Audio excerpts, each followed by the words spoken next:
ప్రభునేశ్వరంలో చేయవచ్చిన వందలు సమర్పిస్తున్నా. పరిశుద్ధాత్మ అనే దైవికమైన వ్యక్తిని గురించి మనం ఒక సిట్టింగ్లో మాట్లాడి ముగించే అవకాశం ఉండదు.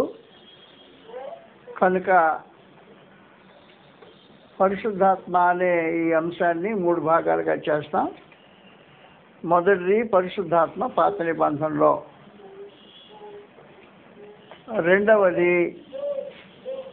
పరిశుద్ధాత్మ అపోస్తలులలో అపోస్తలతో అనేది, మూడవది నేడు పరిశుద్ధాత్మ కార్యక్రమాలు. కాబట్టి ఎలాగో మనం విభజించి చూడకపోతే మన పరిశుద్ధాత్మ అనే అంశాన్ని ఒకసారి మనం మాట్లాడుకోలేము, మనం ఆలోచన చేయలేము.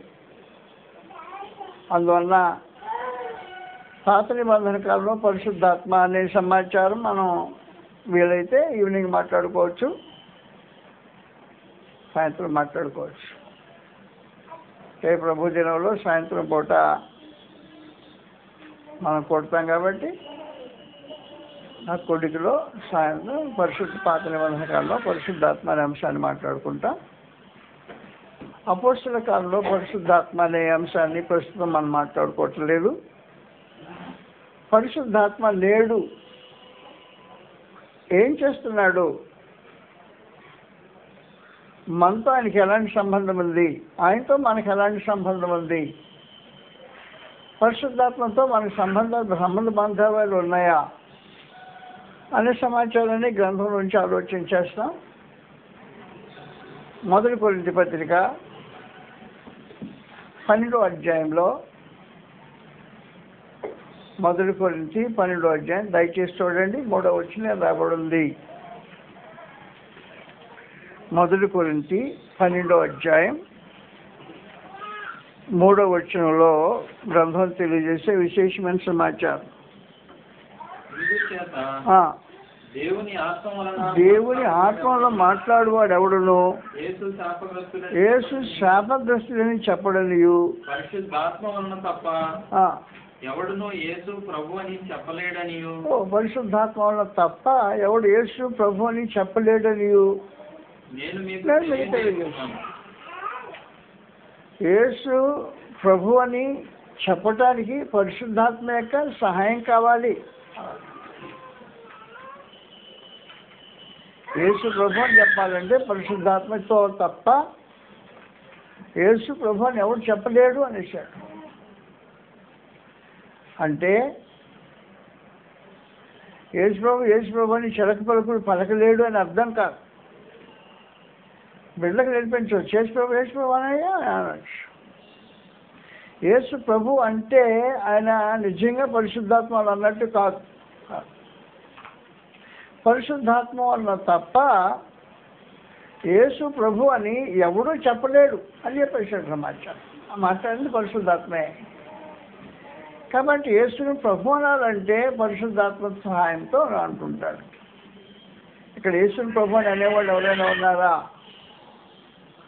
పరిశుద్ధాత్మ చేత యేసు ప్రభు అని అంటాం అంటే ఏది కాదు ఏమి అవును అని సమాచారం. అంటే ఏం జరిగితే యేసు క్రీస్తుని ప్రభు అని పరిశుద్ధాత్మలు అన్నట్టు లెక్క. ఎలా జరిగితే జరగకపోతే యేసు ప్రభుని పరిశుద్ధాత్మతో అన్నట్టు లెక్క కాదు అనే సమాచారం గ్రంథం వివరిస్తుంది. జాగ్రత్త గుర్తుపెట్టుకోండి. మత్తయి సువార్త 7వ అధ్యాయం 21వ వచనంలో, ప్రభువా ప్రభువా అని నన్ను పిలుచు ప్రతివాడును పరలోక రాజ్యంలో ప్రవేశింపడు కానీ పరలోకమందున నా తండ్రి చిత్త ప్రకారం చేయవాడే ప్రవేశించును. కాబట్టి యేసు ప్రభు అంటే అది పరిశుద్ధాత్మలు అన్నట్టు కాదు.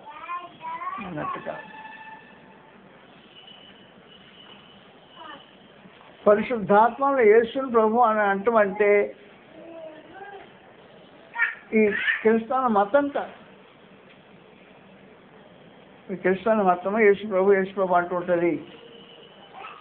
ఈ మత సంబంధమైన కార్యక్రమం కాదు ఇది. పరిశుద్ధాత్మ వలన తప్ప ఎవడు యేసుని ప్రభు అని చెప్పలేడు అన్నాడు. అది సమాచారం. యేసుని ప్రభు అని చెప్పాలంటే పరిశుద్ధాత్మను చెప్పగలవు. నువ్వు యేసుని ప్రభు అంటున్నావు, పరిశుద్ధాత్మలు అంటున్నావా? లేకపోతే శరీరేచ్ఛ వలన మాంసేచ్ఛ వలన అంటున్నావా? దాన్ని నువ్వు ఆలోచన చేసుకోవాల్సిన అవసరం ఉంటుంది. అందువల్ల యేసు ప్రభు అని అనే ప్రతివాడు పరిశుద్ధాత్మ అనేవాడు కాడు. రోమీయులకు రాసిన పత్రికలో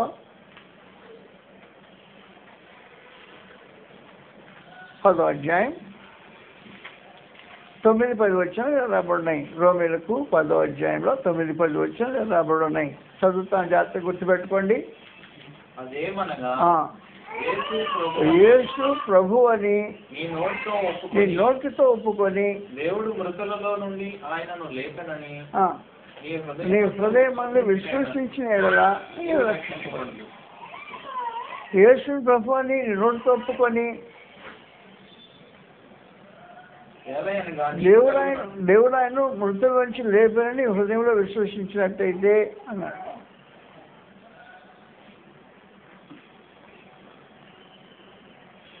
అనేక మంది విశ్వసిస్తారు. లేదు, మృతుల నుంచి లేపడ్డాడు, కరెక్టే, దేవుడు ఆయన లేపడాను అంత మాత్రాన పరిశుద్ధాత్మను ఒప్పుకున్నట్టు కాదు. యేసు ప్రభు అని నోటితో ఒప్పుకొని దేవుడు ఆయన మృతుల నుంచి లేపని హృదయంలో విశ్వసించినట్టయితే నువ్వు రక్షించబడతావు. ఏది అనగా నీతి కలుగునట్లు మనుషులు హృదయంలో విశ్వసించును, రక్షణ కలుగునట్లు. హృదయంలో విశ్వసించేది నీతి కలుగునట్లు హృదయంలో విశ్వాసం జరగాలి. రోమన్ రాసిన పత్రిక 4వ అధ్యాయం 25వ వచనంలో ఇలా రాబడింది. రోమీయులకు 4వ అధ్యాయం 25వ వచనంలో ఆయన మన అపరాధముల నిమిత్తము అప్పగింపబడి నీతిమంతులుగా తీర్చబట్టక ఆయన లేపబడ్డాడు. కాబట్టి నీతిమంతులుగా తీర్చబట్టకు లేపబడ్డాడు. అపరాధముల వల్ల కొరకు అప్పగింపబడి నీతిమంతులుగా తీర్చబట్టకు అప్పగించబడ్డాడు. ప్రభువైన యేసు యొక్క శిలువ యాగమందు విశ్వాసాన్ని ప్రదర్శించే మనుషులు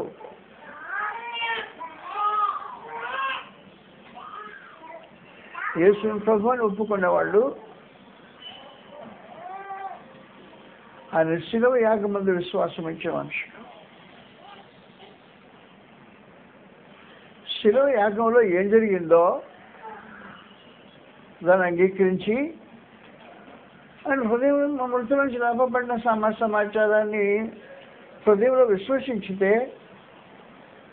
యేసుని ప్రభువుని ఒప్పుకున్నట్లు లెక్క అవుతుంది.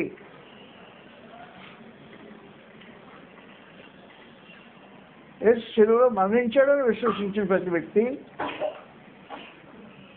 అనేకసార్లు మీకు చెప్పినట్టు మాట్లాడుతున్నా, పాపం విషయమే చనిపోయిన వ్యక్తి అయి ఉండాలా? పాపం విషయమే చనిపోయిన వ్యక్తి అయి ఉండాలా? పాపం విషయమే చనిపోకుండా యేసుప్రభు అంటే అది యేసుప్రభు కాదు, వాడు కాదు, దయ్యాలన్నట్లు లెక్క. అది దయ్యాలన్నట్ల. యేసును ప్రభు అని ఒప్పుకునే వాళ్ళు పాప విషయమే చనిపోవాల్సిన ఒక అవసరం ఉంది. పాప జీవిత విషయంలో చనిపోవాలి, పాప బ్రతుకు విషయంలో చనిపోవాలి. మొదటి పేరుతో పత్రిక 2వ అధ్యాయం 24వ వచనంలో రాబడింది. యేసు ప్రభు అని ఒప్పుకునే వాళ్ళు పాప విషయమే చనిపోయిన వాళ్ళు. మనం పాపం విషయమే చనిపోయి నీతి విషయమే జీవించినట్లు ఆయన తానే తన శరీరం అందు పాపములు మన మీద మోసుకొనెను. గాయం చేతండి యేసు ప్రభువుని ఒప్పుకునే వాళ్ళు ఆయన మరణాన్ని తన జీవితం విషయంలో అంగీకరించేవాళ్ళు.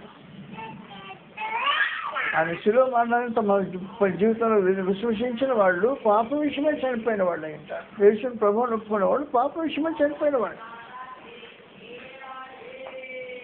పాప జీవితం విషయంలో చనిపోకుండా యేసు ప్రభు అంటే పరిశుద్ధాత్మలు యేసుని ప్రభువుని ఒప్పుకున్నట్టు కాదు. యేసుని ప్రభువుని ఒప్పుకుంటే మళ్ళీ అంటున్న అదే సమాచారం 2 కొరింథీ 5వ అధ్యాయంలో యేసుని ప్రభువుని ఒప్పుకోవటానికి ముందు ఏం జరగాలి అంటే దయ్యాలు ఒప్పుకున్నట్టు ఒప్పుకోవటం కాదు, అది పరిశుద్ధాత్మను ఒప్పుకున్నట్టు కాదు. పరిశుద్ధాత్మలో యేసుని ప్రభువుని ఒప్పుకుంటే ఏం జరగాలి అంటే 2 కొరింథీ 5వ అధ్యాయంలో 14వ వచనంలో రాబడింది. క్రీస్తు ప్రేమ మమ్మను బలవంతం చేయుచున్నది, ఏది అనగా అందరి కొరకు ఒకడు మృతి పొందిన కనుక అతను మృతి పొందిననియు జీవించే వారు ఇక మీద తమ కొరకు కాకుండా తమ నిమిత్తం మృతి పొంది తిరిగి వచ్చిన వారి కొరకు జీవించి కానీ మృతి పొందాడు. కాబట్టి క్రీస్తు ప్రభు కొరకు జీవించేవారు ఆయన ప్రభువుని ఒప్పుకున్నారు, ఆ పరిశుద్ధాత్మలు ఒప్పుకున్నట్టు.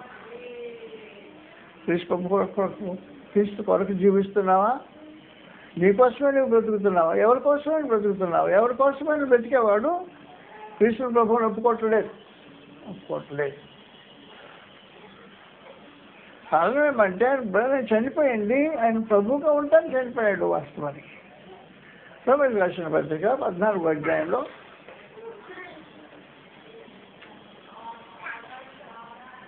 7-8 వచనంలో రాబడింది. యేసు ప్రభువుని ఒప్పుకుంటే ఏం జరగాలి? ఎవడు తన కోసమే బ్రతకడు, తన కోసమే చనిపోడు. బ్రతికులను ప్రభు కోసమే బ్రతుకుతున్నాము, చనిపోయిన ప్రభు కోసమే చనిపోతున్నాము. కాబట్టి బ్రతికినను చనిపోయినను ప్రభువారమైనాం, మృతులకును సజీవులకును ప్రభు అయ్యుటకు. అది సమాచారం. కాబట్టి ఆయన సజీవులకు మృతులకు ప్రభు అయ్యటానికి చనిపోయి బ్రతికాడు. నీకు ప్రభు అయ్యటానికి ఆయన చనిపోయి బ్రతికాడు. కాబట్టి క్రీస్తు ప్రభు మృతుల నుంచి లేపబడ్డాన్ని విశ్వసించితే అర్థమేంటి? నీకు ప్రభు ఉండటానికి ఆయన చనిపోయాడు, తిరిగి బ్రతికాడు. యేసును ప్రభువుగా హృదయంలో ప్రతిష్ఠించుకోవటం అంటే మళ్ళీ చెప్పనా? అదే మాట మాట్లాడుతున్నా, జాగ్రత్తగా ఆలోచన చేయండి. నీ దేహం అనే ఈ వాహనాన్ని నడిపించేవాడు ఎవరు నడిపించేస్తున్నాడు? నీ మనసు మీద కంట్రోల్ ఎవరిది? నీ హృదయం మీద పెత్తనం ఎవరిది? నీ మనస్సాక్షిలో నిలిచేవాడు ఎవరు? యేసు ప్రభు అంటే అని నీ హృదయం మీద పెత్తనం చేసేవాడు, నీ హృదయం మీద పెత్తనం చేసేవాడు, నీ మనసును ఏర్పాటు చేసేవాడు, నీ మనస్సాక్షి మీద ప్రభావం కనపరిచేవాడు. ప్రభావం యేసు ప్రభువుని ఒప్పుకోవటం అంటే యేసు ప్రభు అని చెప్పటం కాదు. పరిశుద్ధాత్మలో యేసు ప్రభు అని చెప్పటం అంటే ఎన్ని సంగతులు దాంట్లో ఏమడి ఉన్నాయో జాగ్రత్తగా ఆలోచించాల్సిన అవసరం ఉంది. పరిశుద్ధాత్మలో తప్ప ఎవడు యేసు ప్రభు అని చెప్పలేడు అన్నాడు. కాబట్టి యేసు ప్రభు అని చెప్పేవారికి పరిశుద్ధాత్మ సహాయం చేస్తున్నాడు. ఏమంటే తనతో పాటు పరిశుద్ధాత్మ వారితో కూడా ఉన్నాడు అన్నమాట. ఈ లోకంలో యేసు ప్రభు అని చెప్పగలిగిన వాళ్ళు అనేక మంది లేరు.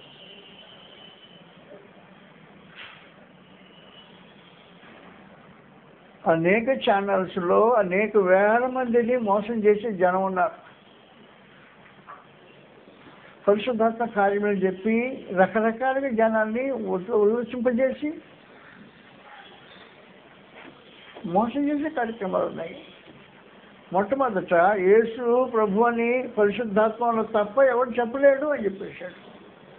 యేసు ప్రభు అని చెప్పేవాడు ఏం చేస్తున్నాడు? సజీవులకు మృతులకు ఆయన ప్రభు అంటానికి ఆయన చనిపోయి బ్రతికాడు. యేసు మృతుల నుంచి లేపబడ్డాడు నమ్మితే చనిపోయి బ్రతికాడు అంటే నీకు ప్రభు అంటానికి మృతుల నుంచి చనిపోయి ప్రభు అంటానికి చనిపోయి బ్రతికాడు అంటే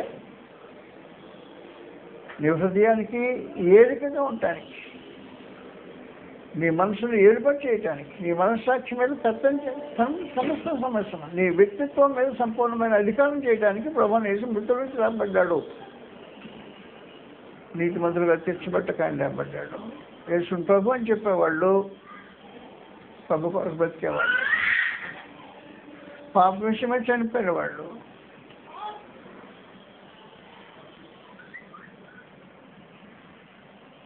యేసు ప్రభు లేకపోతే చెప్పలేదు.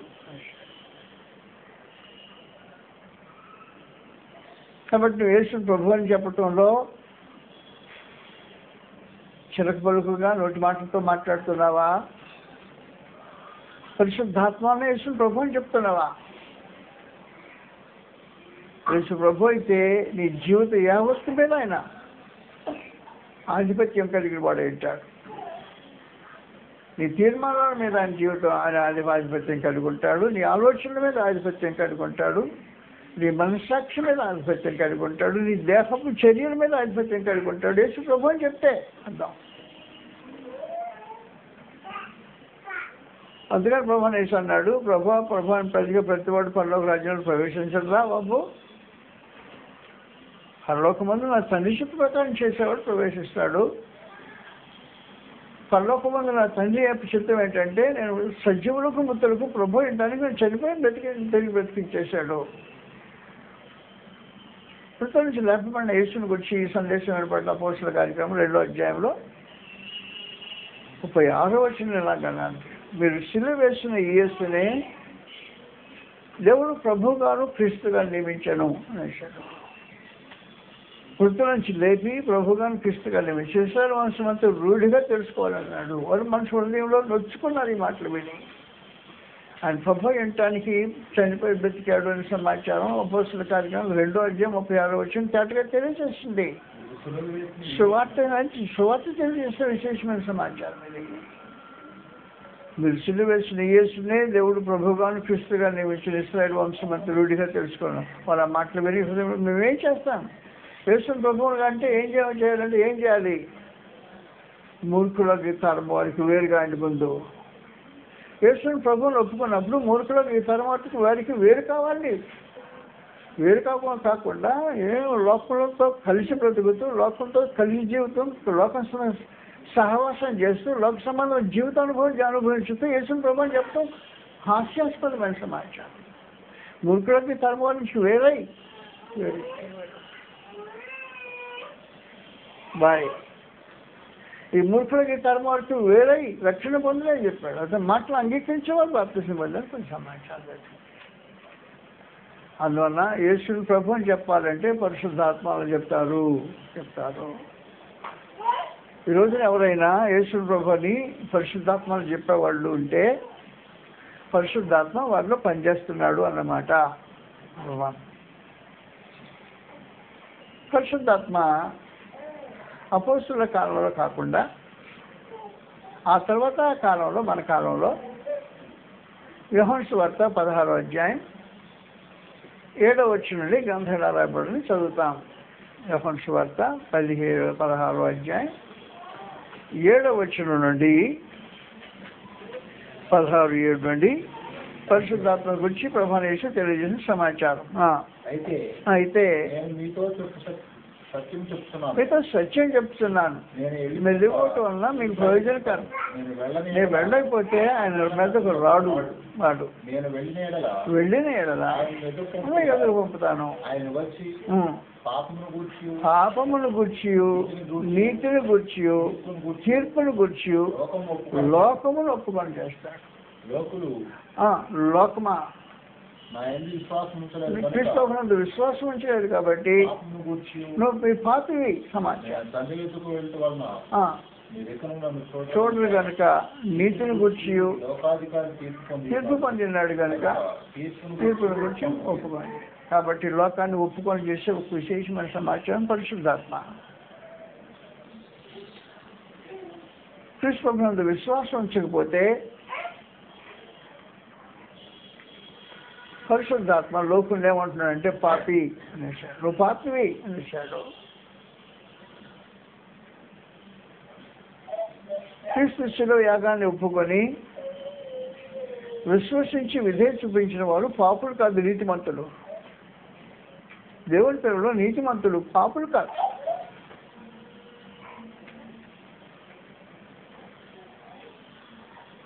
అంటే క్రీస్తునందు విశ్వాసం ఉంచలేదన్నమాట. ఇంకా పాపం అనే భావన కలిగి ఉండి జీవితం జీవించే మనుషుడు క్రీస్తునందు విశ్వాసం ఉంచలేదన్నమాట. నేను పాపిని కాదు.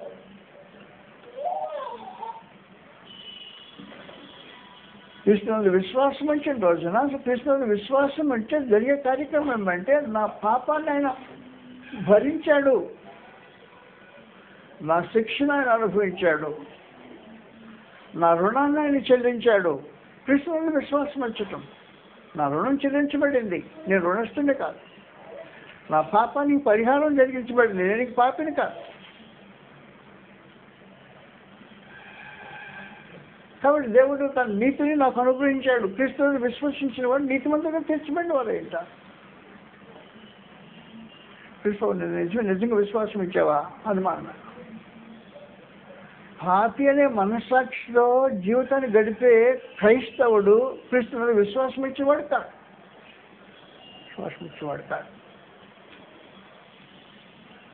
క్రీస్తునందుల విశ్వాసం మనుషులు నీతిమంతులుగా తీర్చే కార్యక్రమం. మొదటి యోహాను పత్రికలో గ్రంథం తెలియజేసే విశేషమైన సమాచారం. కృష్ణుని విశ్వాసం వచ్చటం వరకు విశేషమైన సమాచారం 13వ వచనం రాబడింది. 5వ అధ్యాయం 13వ వచనంలో దేవుని కుమారుని నామమందు విశ్వాసం ఉంచు మీరు. ఆడెవరు? దేవుని కుమారుని నామమందు విశ్వాసం ఉంచేవారు నిత్యజీవం కలవాలని తెలుసుకున్నట్లు అది సంగతి చెప్తున్నా. నేను క్రీస్తుని విశ్వాసం ఇచ్చిన వారు, దేవుని కుమారుని విశ్వాసం ఇచ్చిన వారా నిత్యజీవం కలిగిన వారు. క్రీస్తు దేవుని కుమారుని విశ్వాసం ఇచ్చిన వారు పాప క్షమాపణ అనుభవించిన వారు. దేవుని కుమారుని విశ్వాసం ఇచ్చిన మీరు నీతిమంతులుగా తీర్చబడిన వారు, పాపులు కాదు.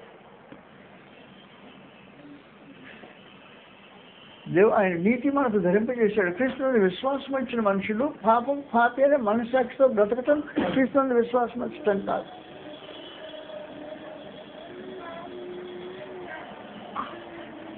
నీ పాప రుణం కృష్ణుడు చెల్లించలేదన్నమాట, నువ్వు విశ్వసించట్లేదన్నమాట, చెల్లించడానికి విశ్వసించలేదన్నమాట.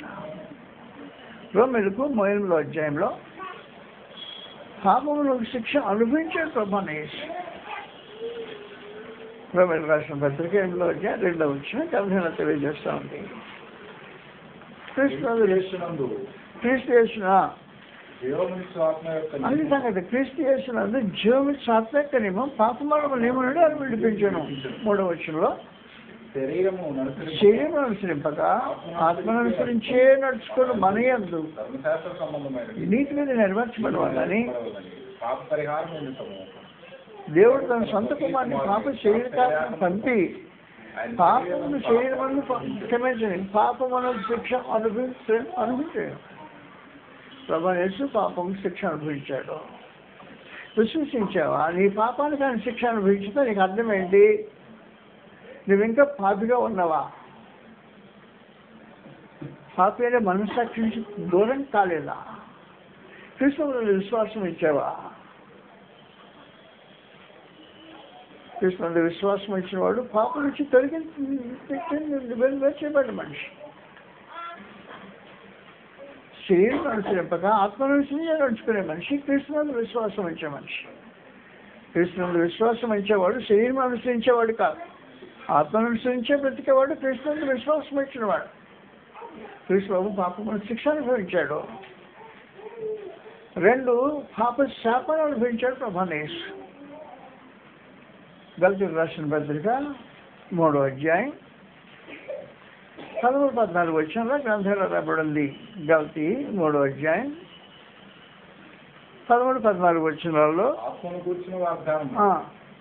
విశ్వాసం వల్ల మనకు లభించినట్లు ఆశీర్వచనలు మన కోసం శాపం నుంచి విడిపించాల్సి చెప్పాడు. పాపం నుంచి విడిపించాడు, శాపం నుంచి విడిపించాడు ప్రభువైన యేసు. విశ్వాసం ఇచ్చావా? నేను శాపగ్రస్తుడే కాదు, శపింపబడిన వాళ్ళారా నన్ను విడిచి అపవాదికి మన దూతలు శుద్ధపరిచిన దగ్గరికి వెళ్ళి అంటాడు ప్రభువైన యేసు. శపించబడిన వాడు కాదు, శాపం మన కోసం అనుభవించాడు ప్రభువైన యేసు. నేను శాపగ్రహీత కాదు. కృష్ణుని విశ్వాసం ఇచ్చిన వాడు శాపగ్రస్తుడు కాదు. కృష్ణుడు విశ్వాసం ఇచ్చిన వారు శాపగ్రస్తులుగా నరకానికి వెళ్ళేవాళ్ళు కాదు. కృష్ణుడు అది అనుభవించేస్తాడు మన కోసం.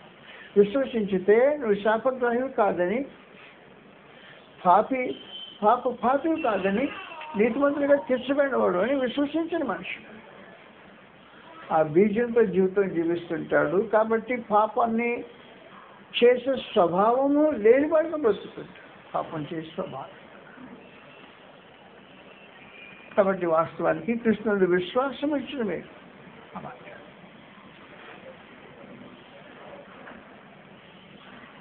కృష్ణుడు విశ్వాసం అంచు లేదు కాబట్టి పాపాన్ని గురించి ఒప్పిస్తాడు. కృష్ణుడు విశ్వాసం ఇచ్చాడు కాబట్టి నువ్వు పాపని ఒప్పించాల్సిన అవసరం లేదు. లోకమా కృష్ణుని విశ్వసించిన లోకమా,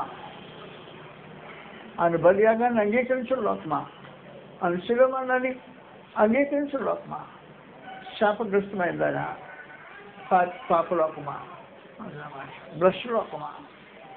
విశ్వసించిన వారు కృష్ణునందు నీతిమంతులుగా తీర్చబడ్డాం. ఒక విశేషమైన కార్యక్రమం. ఆ నీతిమంతులైన భావంతో పాపాన్ని అసహించుకొని నీతిగా జీవించే ఒక స్వభావము, కృష్ణుని విశ్వాసం కలిగించే ఒక విశేషమైన సమాజం. కాబట్టి పరిశుద్ధాత్మ ఏం చేస్తుంటాడంటే లోకాన్ని ఒప్పుకొని చేస్తాడు. ఏం ఒప్పుకొని చేస్తాడు? లోకాన్ని కృష్ణుని విశ్వాసం నుంచి లేదు కాబట్టి విశ్వసించిన లోకము పాపలోకం.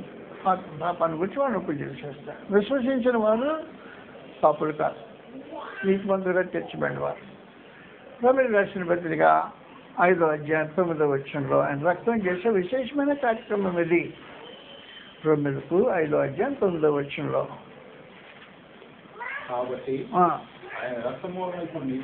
నీతిమంతులుగా తీర్చబడి నీతిగా అది మన అభుశక్తి కాదు, మన పిత్రార్జితం కాదు, మనం సంపాదించుకునేది కాదు. కృష్ణ శిలువ రక్తంలో విశ్వసించిన మనుషులకు అనుగ్రహించబడ్డ దానం ఇది, కృపాదానం. కాబట్టి ఇప్పుడు ఆయన రక్తం వల్ల నీతిమంతులుగా తీర్చబడి నీతిమంతులు. దేన్ని బట్టి నీతిమంతులు? కృష్ణ శిలువ రక్తాన్ని బట్టి నీతిమంతులు. కృష్ణుని అంగీకరించిన లోకం పాపలోకం. ఒప్పింపు చేస్తాడు ఈ పరిశుద్ధాత్మ. లోకాన్ని ఉపయోగిస్తాడు. ఆ రోజున జలప్రళయం అయిపోయింది, వాళ్ళ నుంచి బయటకు వచ్చాడు. లోకులు అందరూ చనిపోయారు. ప్రాణం కలిగిన సమస్త జీవులు చనిపోయాయి. ఆదాము తన కుటుంబంతో తనతో పాటు ఉన్న జంతువులతో బయటకు వచ్చేసాడు. అవిశ్వాస లోకమా, దేవుని ఉగ్రత అనుభవించిన లోకమా? మీకు తీర్పు జరిగిపోయిందని చిన్న సమాచారం. నోవహు తన జీవితం వలన విశ్వాసాన్ని ప్రకటించడం జరిగేసింది. ఈరోజు నీ విశ్వాసము లోకంలో నమ్మని వారికి చేసే సమాచారం ఏమంటే నువ్వు నీతిమంతులుగా తీర్చబడి పరిశుద్ధాత్మ ఏం చేస్తుందంటే విశ్వసించిన వారిని పాపులు అని ఒప్పింపు చేస్తాడు. నువ్వు తీసుకోగలదు. విశ్వాసాన్ని ఇచ్చేది కాదు పాపవి. నువ్వు పాపం చేసిన వల్ల పాపమే కాదు, దానికి కృప చేసి నువ్వు చేసిన పాపం తీసివేయడానికి కృష్ణుడు వదిలేయాడు. కాబట్టి కృష్ణుని విశ్వాసం మంచిలేదు కాబట్టి లోకం పాపలోకమైంది. పరిశుద్ధాత్మ లోకాన్ని కృష్ణుని విశ్వాసం మంచిలేదు కాబట్టి పాపాన్ని గురించి, ఆయన దేవుని సముఖానికి వెళ్ళాడు కాబట్టి నీతిని గురించి, పాపానికి తీర్పు జరిగింది కాబట్టి తీర్పుని గురించి ఒప్పింపజేస్తాడు పరిశుద్ధాత్మ. ఈ 2వ కార్యక్రమం. పరిశుద్ధాత్మ నేడు ఇంకేం చేస్తాడంటే నెంబర్ 3 ప్రత్యేకమైన కార్యక్రమం. పరిశుద్ధాత్మ మానవ హృదయంలో నివాసం చేస్తాడు. 2 కొరింథీ పత్రిక 1వ అధ్యాయం 21వ వచనం నిలబడింది. 2 కొరింథీ 1:21-22 వచనాల్లో గ్రంథం తెలియజేసే విశేషమైన సమాచారం ఇలా ఉంది. 2 కొరింథీ 1వ అధ్యాయం 21-22 వచనాల్లో ఆయన వలన నిశ్చయమైనది మీతో కూడా క్రీస్తు మిమ్మల్ని స్థిరపరిచి అభిషేకించిన వాడు దేవుడే. ఆయన మనకు ముద్ర వేసి మనకు ఆత్మ హృదయములలో ఆత్మను సంచితరుడు అనుగ్రహించున్నాడు. ఆయన ముద్ర వేసి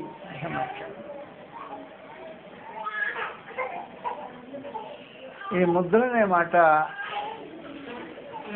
రెండు విశేషమైన సంగతులు తెలియజేస్తుంటది.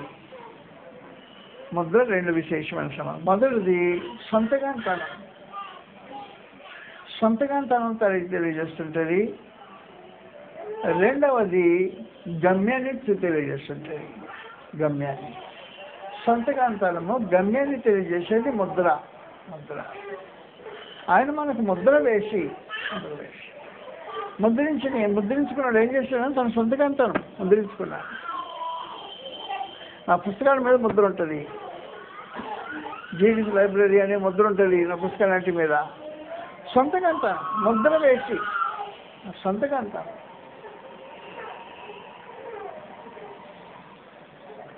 నాకుండే ఒక 2000 పుస్తకాల్లో ఎవడైనా దొంగిలించాడని దాని మీద దొంగిలించినట్టు ముద్ర ఉంటుంది.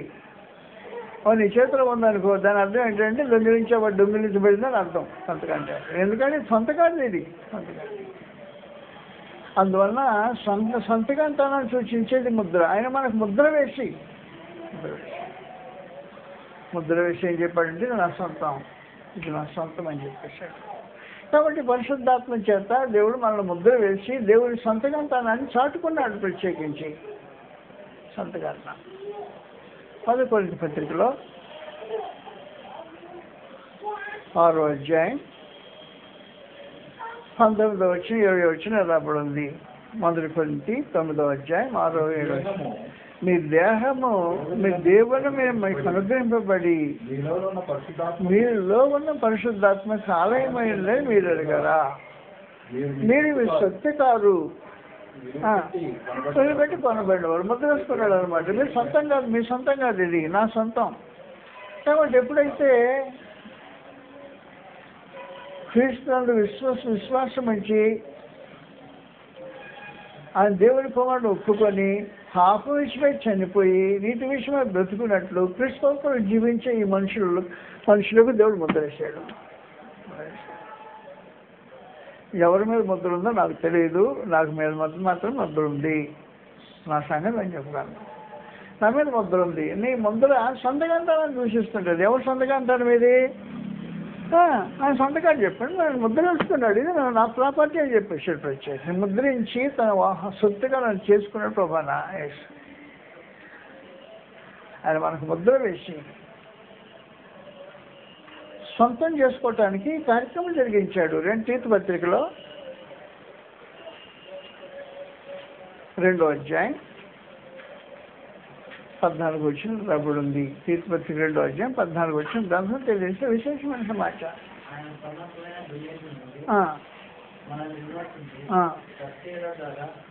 తనకు సత్యంలో ఆసక్తి గల ప్రజలను తన కోసం పవిత్రపరచుకొని తన సొత్తుగా, అది సమాచారం.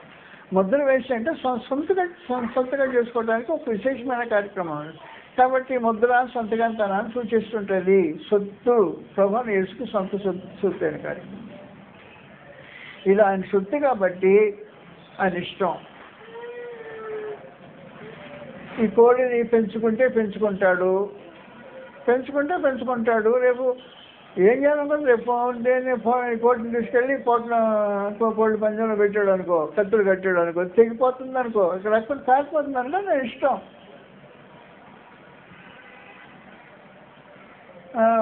ముసుగు పట్టింది, ఎవరు రాలేదు, బంధువులు వచ్చారు, ఏమన్నా వాళ్ళకి మర్యాద చేయాలని కోడిని కోసుకుంటే కోసుకుంటాడు.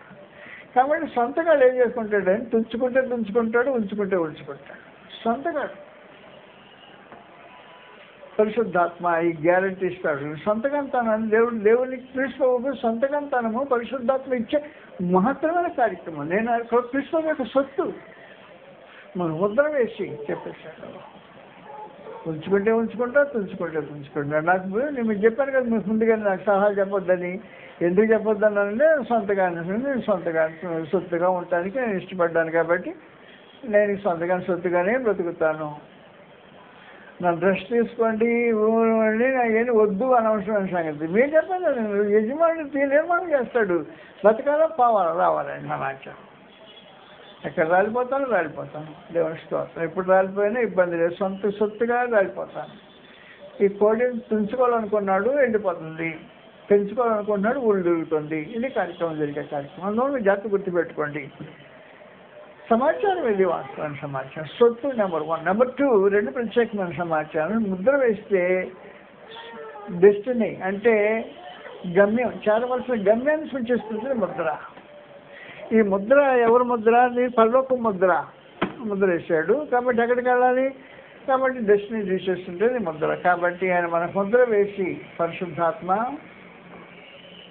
ముద్ర వేయబడిన ఒక విశేషమైన సమాచారం. ఆయన సొత్తుగా ఈ పరలోకానికి వెళ్ళే వ్యక్తిగా ముద్ర వేయబడుతుంటాడు క్రైస్తవుడు. పరిశుద్ధాత్మ ఈ కార్యక్రమం జరుగుతుంది. నువ్వు ముద్ర వేయబడితే నువ్వు దిగులు పడాల్సిన అవసరం లేదు. కానీ మమ్మల్ని సొత్తు తాంది, కాపాడుకునే బాధ్యత తాంది. మనుషులు కాపాడాల్సిన అవసరం లేదు, దాన్ని దేవుడు కాపాడుకుంటుంటాడు. దేవుడు కాపాడుకునే కాపుదలకు ఆయన భద్రతకు అప్పగించి విశ్వాసంతో జీవితం కొనసాగించే వాళ్ళకు అవసరమైన సమాచారం. పరిశుద్ధాత్మ ముద్రతో నేను ముద్రించబడిన ఒక విశేషమైన వ్యక్తి. ఆయన మనకు ముద్ర వేసి మన హృదయముల్లో పరిశుద్ధాత్మను అనుగ్రహించాడు అని చెప్పేసి ప్రత్యేకించి ఈ ముద్ర వేయడానికి వాగ్దానం జరిగింది. సువార్తలో వాగ్దానం చేయబడింది. అపోస్తల కార్యగ్రంథం 2వ అధ్యాయంలో వాగ్దానం చేయబడిన విశేషమైన సమాచారం ఇది. 36 వచనం చదువుతాం. మీరు సిలువ వేసిన యేసునే దేవుడు ప్రభుగాను క్రీస్తుగా నియమించెను. ఇది ఇశ్రాయేలు వంశమునకు రూఢిగా తెలుసుకోవాలని చెప్పాను. వారు ఈ మాటలు విని హృదయంలో నొచ్చుకొని మేమేం చేస్తున్నా పేతుడి కనమపోస్తున్న అడుగగా మంది పాపక్షమాపణ ప్రతివాడును యేసుక్రీస్తు నామమున బాప్తిస్మము పొందుడి, పరిశుద్ధాత్మ వరము పొందుదురు. ఇది వాగ్దానం. ఈ వాగ్దానము మీకును మీకు దూరస్తులందరికీ అనగా సువార్తకు లోబడిన ప్రతి వారికి పరిశుద్ధాత్మ వరముగా అనుగ్రహించబడుతుంటాడు. వాగ్దానం చేయబడినవాడు కాబట్టి పరిశుద్ధాత్మ వాగ్దానం చేయబడిన ఆత్మ. ఈ వాగ్దానం చేయబడిన ఆత్మ చేత మనుషులు ముద్రింపబడతారు. వాగ్దానం చేసిన వాడు దేవుడు నమ్మదగిన వాడు, అబద్ధమాడు. నువ్వు స్వార్థకులో పడ్డావా? అపోస్తుల బోధకులో పడితే ఏం చేశాడు? వాగ్దానం చేశాడు. వాగ్దానం మీకు తెలుగు దొరుకుతున్నది అనగా పిలిచే వారికి అందరికీ చెందండి. కాబట్టి పరిశుద్ధాత్మ నీకు చెందుతాడు, సొంతమవుతాడు. వాగ్దానం చేయబడిన ఆత్మ చేత ముద్రింపబట్టు అని ఒక విశేషమైన సమాచారం. ఎఫెసీ 2వ అధ్యాయం 1వ అధ్యాయంలో 13వ వచనం రాబడింది. ఎఫెసీ 1వ అధ్యాయం 13వ వచనం దయతో కూర్చోబడి పరిశుద్ధాత్మ లేడు ఏం చేస్తుంటాడు? మీలో ఏం చేస్తుంటున్నాడు? 1:13 నుండి మీరును సత్యవాక్యమున విని విశ్వాసం ఉంచి వాగ్దానం ఎప్పుడు చేశాడు? పెంతెకొస్తు రోజున చేశాడు వాగ్దానం. ఆ వాగ్దానం చేయబడిన ఆత్మ చేత ముద్రింపబడితేది అన్నాడు సమాచారం. వాగ్దానం చేయబడిన ఆత్మ చేత ముద్రింపబడిన ఒక విశేషమైన సమాచారం. క్రైస్తవులు దేవుడు సొత్తుగా ముద్రింపబడిన జనం. పరిశుద్ధాత్మ దానికి గ్యారంటీ. కాబట్టి పరిశుద్ధాత్మ నీకు గ్యారంటీ, దేవుని యొక్క ఆత్మ గ్యారంటీ. దేవుని సొత్తని, నీవు నీ సొత్తు కాదని, నీకు పరలోకం ఉందని ఆయన వాగ్దానం చేసే ఈ సమాచారం. ఈ వాగ్దానం చేసిన ఆత్మ ముద్రింపబడిన తర్వాత ఇంకా విశేషమైన సమాచారం జరిగిందంటే రెండు గ్యారెంటీలు ఇవ్వబడ్డాయి. 2 వాగ్దానాలు, 2 విషయాల్లో దేవుడు వాగ్దానం చేశాడు. ఏ వాగ్దానం చేశాడంటే నా కుమారుడిగా నేను స్వీకరించాను, నా ఆస్తిలో నీకు వాటా ఉంది అన్నాడు. నేను నమ్ముతున్నా. ఎవరు నమ్ముతున్నా నమ్మని నాకు సమాచారం లేదు. నమ్మని వాడు ఊరికే పొరలాడుతుంటాడు లోపల ఎందుకు పొరలాడతాడు? అది కావాలి ఇది కావాలి ఇది కావాలని పొరలాడతాడు. నమ్మిన వాడు కాదు. నమ్మకపోతే పొరలాడుతుంటాడు. నమ్మిన వాడు పొరలాడితే వాస్తవానికి నా తండ్రి ఆస్తిలో వాటా నాకుండా నేను పొరలాడాల్సిన అవసరం లేదు. నాకు కావలసిన సంపాదించి పెట్టేవాడు ఉన్నాడు. కావలసిన సంపాదించి పెట్టాడు. దానికి గ్యారెంటీ కూడా ఇచ్చాడు. సంపాదించి పెట్టి గ్యారెంటీ ఇచ్చిన తర్వాత పొరలాడటంలో అర్థం ఏంటి? విశ్వాసం లేదన్నామంటే కదా. ఆ తండ్రి అది విశ్వాసం లేని మనుషులు పొరలాడుతుంటారు. ఎందుకు పొరలాడతారు అంటే విశ్వాసం లేకపోతే పొరలాడతారు. ఇదంటాడు అదంటాడు అదంటాడు అదంటాడు ఏం పొరలాటకు అర్థం ఏంటో తెలియదు. కాబట్టి విశ్వాసంతో బ్రతుకు, విశ్వాస జీవితం జీవించు. క్రైస్తవ జీవితం విశ్వాస జీవితం. విశ్వాస జీవితం విశ్వాసం అంటే నిరీక్షించిన వాటికి నిరీశ్వాసం. అదృశ్యమైన కంటికి కనపడినాయి ఉన్నాయి అంటాను రుజువు. ఏది అదృశ్యమైంది? నాకు ఆస్తి ఉన్నదని అదృశ్యమైంది. అది ఉంది అంటానికి రుజువు నా విశ్వాసమే రుజువు. దాన్ని ఇంకేమో రుజువు అవసరం లేదు. కాబట్టి సమాచారం ఏం చెప్పాడంటే పరిశుద్ధాత్మలను గురించి నీ నాది బాధ్యత అనే సంగతి అని చెప్పేసి 14 వచ్చిన రాబడి ఉంది. 1వ అధ్యాయం 14 వచ్చినలో గ్రంథం తెలియజేసి విశేషమైన సమాచారం. దేవుని మహిమ కీర్తి కలుగుటకై ఆయన సంపాదించుకున్న ప్రజలకు విమోచన కలుగు నిమిత్తము ఈ ఆత్మ మన స్వాస్థ్యములకు అడ్వాన్స్ పేమెంట్ గా ఉన్నాడు. సంచికరు అంటే అడ్వాన్స్ పేమెంట్. ఏ ఆత్మ? ఈ వాగ్దానం చేయబడిన ఆత్మ. ఏ ఆత్మతో నువ్వు ముద్రించబడ్డావో ముద్రింపబడిన ఆత్మ నీకు నీ స్వాస్థ్యమునకు నీ తండ్రి పితృరాజ్యానికి సంచికాలకు అడ్వాన్స్ పేమెంట్గా ఉన్నాడు. నువ్వు నమ్మకపోతే అడ్వాన్స్ పేమెంట్ ఇచ్చానని చెప్పేశాడు.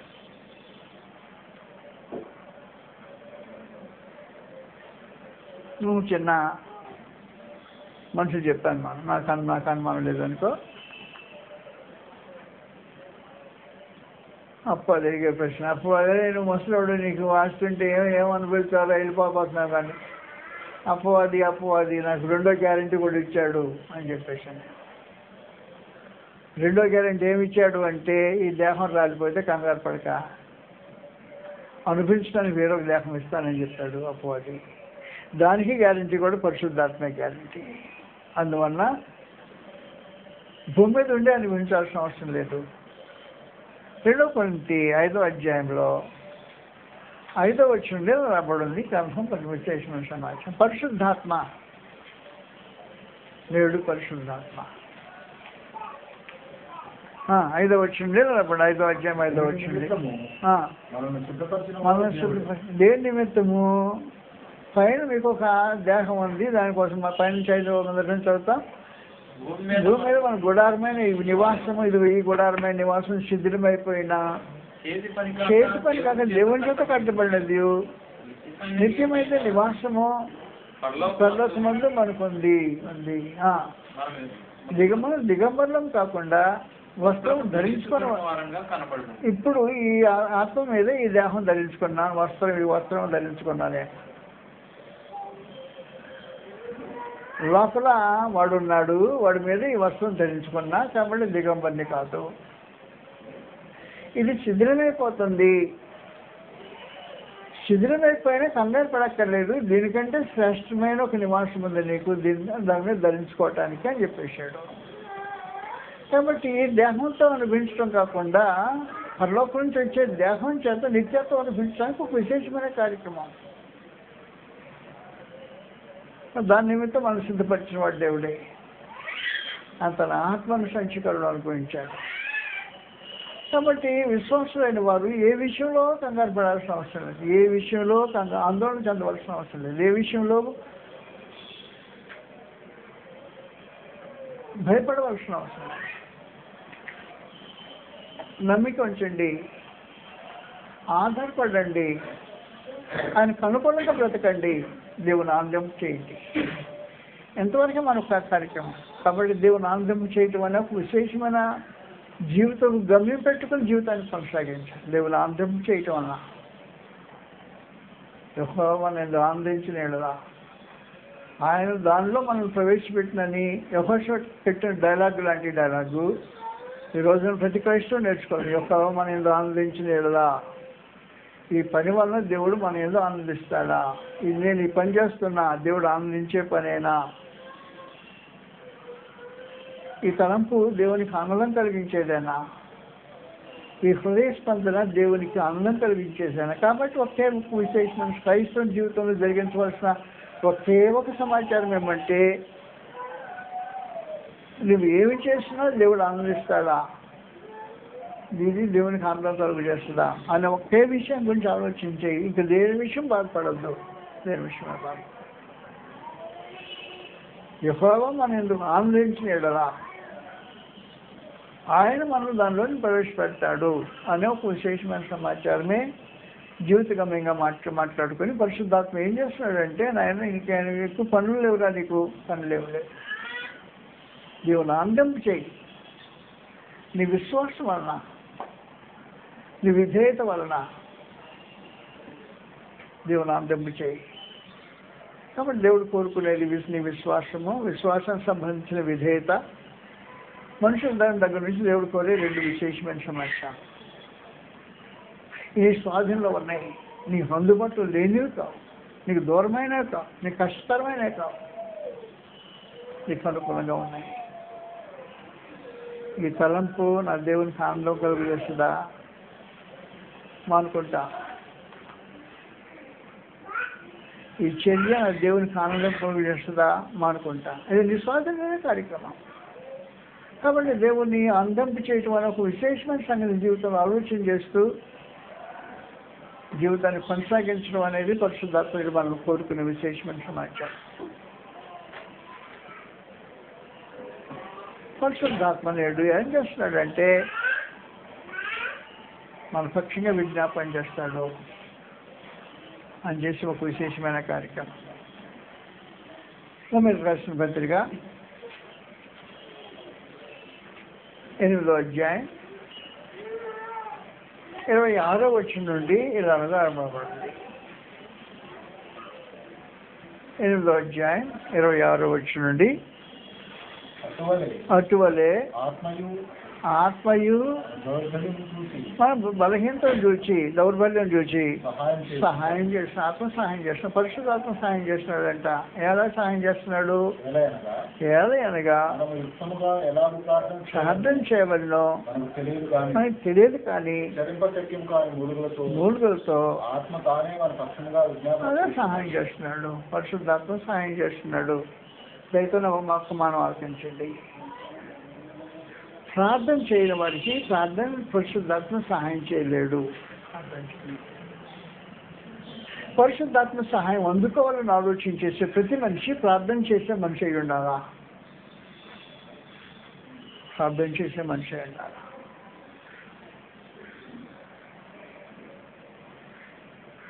ఈ ప్రార్థన చేసే మనుషుల యొక్క బలహీనతను చూచి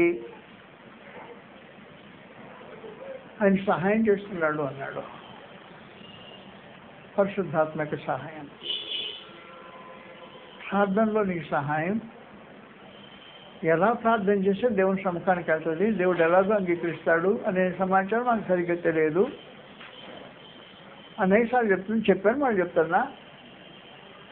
ఇక్కడ బలమైన వస్తువు ఉందనుకో, నేను తీసుకెళ్ళి కింద పెట్టాలా, నా వల్ల ఏ పని కాదు. ఎందుకంటే అసలే దేహంలో శక్తి లేదు, నిలబడటానికి కుదరలేను, నేను ఏం లేకపోతే లేపలేను. కానీ నేను పట్టుకోకపోతే ఆయన పట్టుకోడు, నేను పడితే ఆయన పడతాడు. ఆయన మన శక్తితో పడతాడు, నేను నా శక్తిహీనతతో నేను ప్రారంభించితే బలహీనత విషయం చూసి సహాయం చేస్తాడు. ఆ సంగతి మీకు అర్థమవుతుందా? ప్రార్థన చేయని వారికి పరిశుద్ధాత్మ సహాయం చేయడు. నువ్వు ప్రార్థన చేసే వ్యక్తి అయితే మన బలహీనతను చూసి సహాయం చేస్తుంటాడు. నువ్వు ప్రార్థన చేయి దయచేసి. దేవుని చిత్తానుసారంగా నీకు ఎలాగో మనం మొదలుపెట్టాలో తెలియకపోతే కూడా కొంచెం నీ సామర్థ్యంతో నువ్వు అలాగను లేచి కింద పెట్టేవాడు ఆయన సమాజం. ఆయన శక్తిని ఉపయోగించి దీన్ని పట్టేస్తాడు. అందువల్ల చెప్పాడు సమాజం, పరిశుద్ధాత్మ మన బలహీనతను చూసి సహాయం చేస్తున్నాడు. ఏ విషయంలో బలహీనతను చూశాడు, ఎలా ప్రార్థించాడో తెలియని పరిస్థితుల్లో బలహీనతను చూశాడు. కాబట్టి ఇక నీకు తన కొత్త శక్తిని కానీ మూడుతో అందులో సాయం చేస్తాడు పరిశుద్ధాత్మ. నేను ఇటీవల నేర్చుకున్న పాఠం,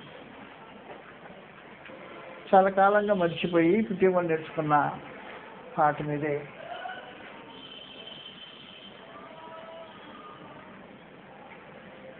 తిరిగి నేను మొదటి స్థితికి రావాలని నా దేవుని సముఖంలో వేడుకుంటున్నాను. నా చిన్ననాటి నుండి ఈ కన్నీళ్లు నా దేవుడి సముఖంలో ఊరికిపోతుండే. ఎన్ని కన్నీళ్లు ఖర్చని నిజంగా నాకు తెలియదు. ఆ కన్నీళ్ళు ఆయన బుడ్డిలో జాగ్రత్తగా కవులు దాచిపెట్టుంటాడు. ఈ మధ్య ఆ అనుభవం ఉండేది.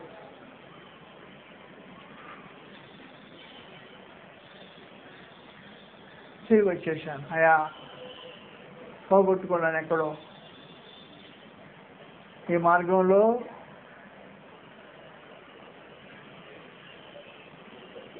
ఆ రత్నాల మూట రాలిపోయింది.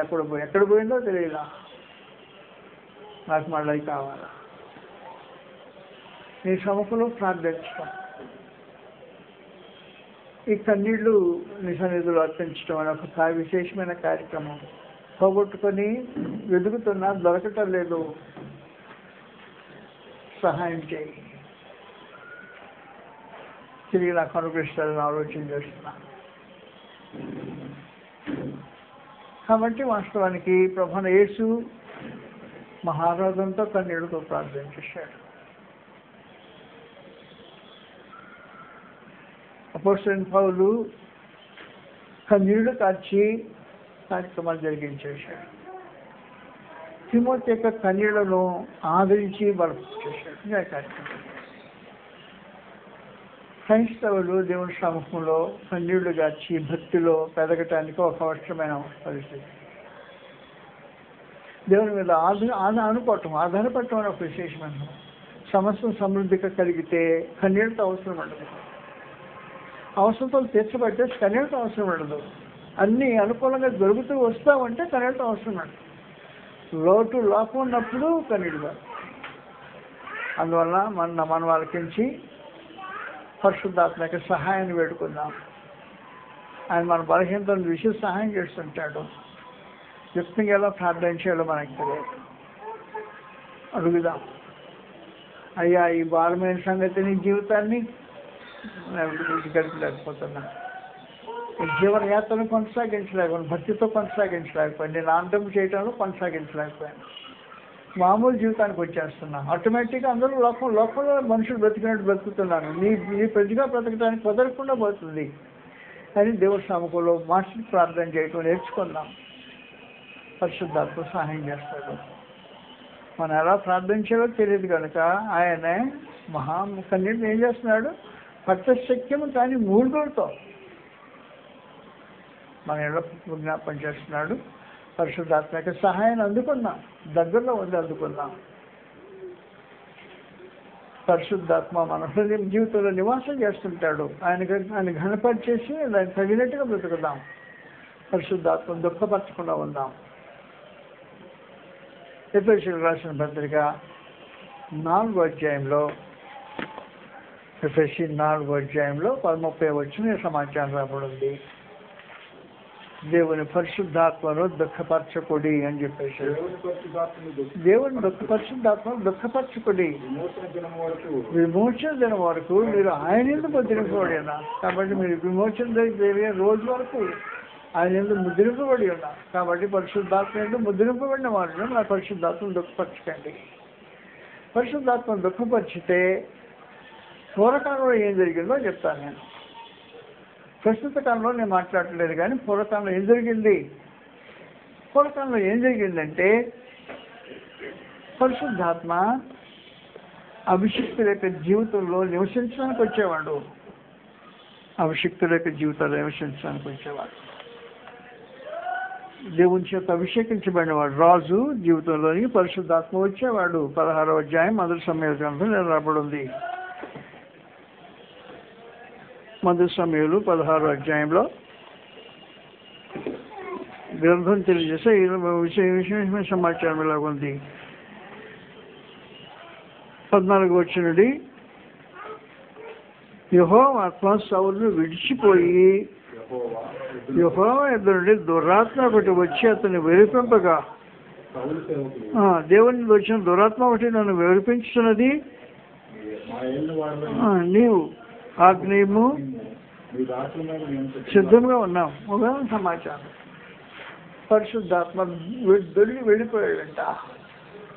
పరిశుద్ధాత్మ జీవితం నుంచి వెళ్ళిపోతే ఏం జరుగుద్దో, ఎంత భయంకరమైన సంగతో. వెలుగు చీకటైపోతుంది. అభిషిక్తుడు అభిషేకాన్ని కోల్పోతాడు. అభిషేకాన్ని కొత్త పరిశుద్ధత్వం బయటకు వెళ్ళిపోయిన తర్వాత దేవుని యొక్క దగ్గర నుంచి దురాత్మలోనికి వచ్చేస్తాడు. ఈ దృష్టి ఒకసారి జరిగింది చరిత్రలో. దృష్టి జరిగింది. దేవుని ఆత్మ సౌలులో నుంచి వెళ్ళిపోయిపోతే వెలుగుగా ఉన్న జీవితం చీకటిమయమై, దీవెనకరమైన జీవితం శాపగ్రస్తమైంది. దేవుని ఆత్మ పోయిన తర్వాత దురాత్మ లోపలికి ప్రవేశించాడు. దురాత్మ ప్రవేశించి మనిషిని వెరిపిస్తున్నాడు, వెర్రెక్కిచ్చేస్తున్నాడు. రాజు సౌలు వెర్రెక్కిపోతున్నాడు దురాత్మ వల్ల. ఆత్మ వెళ్ళిపోతే జరిగే విశేషమైన కార్యక్రమం. జాగ్రత్త గుర్తుపెట్టుకో. దయతో నా మనం ఆలకించు. మనం అభిషేకించబడిన వారు. దేవుని అభిషిక్తుల వాసం. రాజులని యాజకులుగా అభిషేకించబడిన వారు. మనం అభిషేకింపబడిలోంచి ఒకడు పరిశుద్ధాత్మ వెళ్ళిపోయాడు అనుకో, బయటికి భయంకరమైన స్థితి ఏర్పడుతుంటుంది. దయతో నా మనం ఆలకించి పరిశుద్ధాత్మ కలిగిన వారు ఆయన వెళ్ళిపోకుండా జాగ్రత్తగా చూసుకోవడం చాలా ప్రాముఖ్యమైన సమాచారం. అందులో గ్రంథం ఏం చెప్పిందంటే, దేవుని పరిశుద్ధాత్మను దుఃఖపరచకుడి. ఆయన దుఃఖంతో మనలో జీవించడం క్షేమకరమైన జీవితం కాదు. పరిశుద్ధాత్మ ఏడ్చుకుంటూ మన దేహంలో నివసించడం క్షేమకరమైన సమాచారం, శాపగ్రస్తమైన పరిస్థితి. అందువల్ల మనలో నివసించే పరిశుద్ధాత్మకు దుఃఖం కలిగించేటట్టు కార్యాలు జరిగించకండి. అవిశ్వాసులుగా బ్రతకండి. అవిధేయులుగా జీవితం కొనసాగించకండి. దేవుని చిత్తాన్ని వ్యతిరేకించే మనుషులుగా ఉండకండి. హెబ్రీయులకు రాసిన పత్రిక 10వ అధ్యాయంలో 27వ వచనం నుండి రాబడింది. చదువుతాం. హెబ్రీయులకు రాసిన పత్రిక 10వ అధ్యాయం 7వ వచనం నుండి గ్రంథం తెలియజేసే విశేషమైన సమాచారం. పరిశుద్ధాత్మ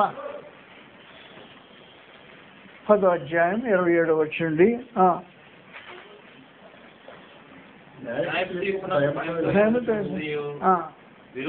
విరోధం దహించబడి తీక్షణమైన అగ్నిలేఖనుండును. ఎవడైనను మోషే ధర్మశాస్త్రమును నిరాకరించిన ఎడలా ఇద్దరు ముగ్గురు సాక్షుల మాట మీద కనికరింపకుండా చంపింపబడుదురు. ఇట్లుండగా దేవుని కుమారుని పాదములతో పెట్టి తాను పరిశుద్ధపరచబట్టకు సాధనమైన రక్తమును అపవిత్రమనిగించి కృపకు మూలము. అది సంగతి. పరిశుద్ధాత్మ కృపకు మూలమైన ఆత్మ. నీకు కృపను పెంచడానికి మూలమైన వాడు, కారణమైన వాడు ఆత్మ. కృపకు మూలమైన ఆత్మను తిరస్కరించిన వాడు మరి ఎంత ఎక్కువ ప్రతిదండనకు పట్టుగా మిగుతాడు. కాబట్టి జాగ్రత్తగా ఆలోచించేయండి. పరిశుద్ధాత్మను దుఃఖపరచొద్దు. కృపకు మూలమైన ఆత్మను తిరస్కరించొద్దు. దుఃఖం చేయని విడిపించొద్దు. జాగ్రత్తగా ఆలోచించారు. అందువలన ఏం జరిగిందంటే, దావీదు యొక్క జీవితానుభవంలో తాను కూడా పాపం చేసి మూలుగుతున్నాడు. కీర్తన గ్రంథం 51వ అధ్యాయంలో 10వ వచనం నుండి రాబడింది. కీర్తనలు 51వ అధ్యాయం 10వ వచనం నుండి గ్రంథం తెలియజేసే సంగతిలో రాబడింది. కీర్తనలు 51:10 నుండి గ్రంథం తెలియజేసే విశేషమైన సమాచారం లాగుంది. దేవా నా యందు శుద్ధ హృదయము కలుగు చేయి, స్థిరమైన మనసు నూతనంగా పుట్టించు. నీ సన్నిధి నుండి నన్ను తోసివేయకుము. నీ పరిశుద్ధాత్మ తీసేకాయా.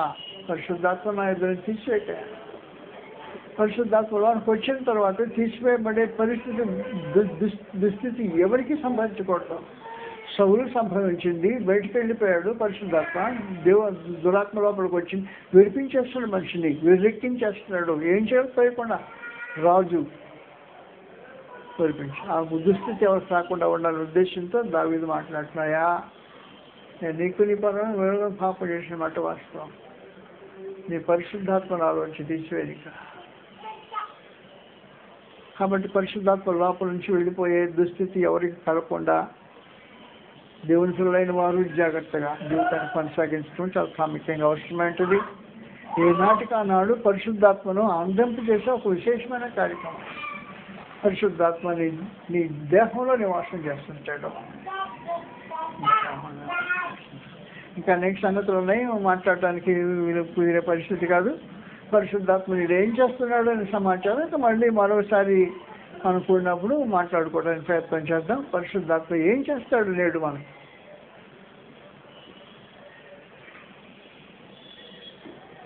పరిశుద్ధాత్మ నేడు మొదటిగా ఏం చేస్తాడని మనం చూసామంటే, మొట్టమొదటిగా పరిశుద్ధాత్మ ఏం చేస్తుంటాడో, యేసు ప్రభుని ఒప్పుకొని చేస్తాడు. ప్రభుని పరిశుద్ధాత్మ వల్ల తప్ప యేసు ప్రభు అని ఎవరు చెప్పలేడు అని చెప్పేశాడు. రెండు, పరిశుద్ధాత్మ ఏం చేస్తాడో, క్రీస్తుని విశ్వాసముని లోకాన్ని పాపాన్ని గురించి ఒప్పుకొని చేస్తాడు. క్రీస్తుని విశ్వాసం ఇచ్చిన వారు పాపులు కాదు, నీతిమంతులుగా తీర్చబడిన వారు. అందువల్ల లోకాన్ని పాపం చేయడం ఒప్పుకొని చేస్తాడు. పరిశుద్ధాత్మ ఏం చేస్తాడు? హృదయంలోనికి పంపించబడతాడు, నిబంధన బట్టి నివాసం చేస్తాడు. సొంతగానికి ముద్రలాగా ఉంటాడు. ముద్ర సొంతగానితనాన్ని నీ గమ్యాన్ని సూచించే పెద్ద ముద్రగా ఉండిపోతాడు. పరిశుద్ధాత్మ ఇంకేం చేస్తుంటాడు? నీ స్వాస్థ్యమైన సంచి కనుక్కుంటాడు. పరిశుద్ధాత్మ ఏం చేస్తుంటాడు? నీలో నివాసం చేస్తూ నీకు సహవాసాన్ని పంచుతాడు. పరిశుద్ధాత్మ కృపకు మూలమైన ఆత్మ, మన కృపను అనుగ్రహించే ఏర్పాటు చేస్తుంటాడు.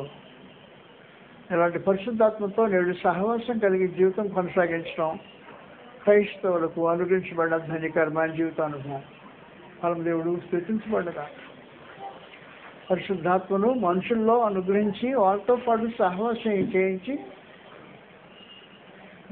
దేవునితో సహవాసం చేసే ఒక ప్రత్యేకమైన అనుభూతిని పరిశుద్ధాత్మ ద్వారా దేవుడు మనకు కలిగించాడు. అంటే ఈ మహత్తరమైన కృపను క్రైస్తవుడు పోగొట్టుకోకుండా జాగ్రత్త కాపాడుకోవాల్సిన అవసరం ఉంటుంది. ఏనాటికా నాడు దయచేసిన మనం వారికించి పరిశుద్ధాత్మ నివసించడానికి అనుకూలంగా దేహాన్ని శుద్ధిగా, హృదయాన్ని సంపూర్ణంగా శుద్ధీకరించబడిన పరిస్థితులు నిలబెట్టుకోవడం చాలా ప్రాముఖ్యంగా అవసరం ఉంటుంది.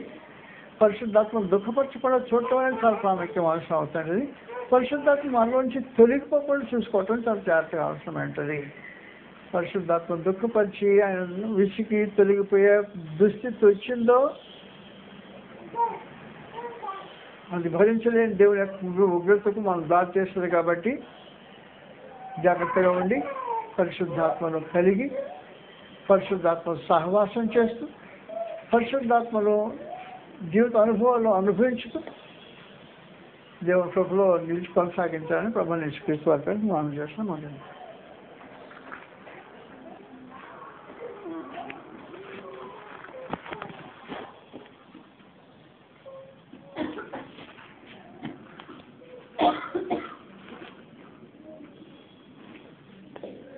శిలువ ధ్యాన గీతముల నుండి 112వ పాట.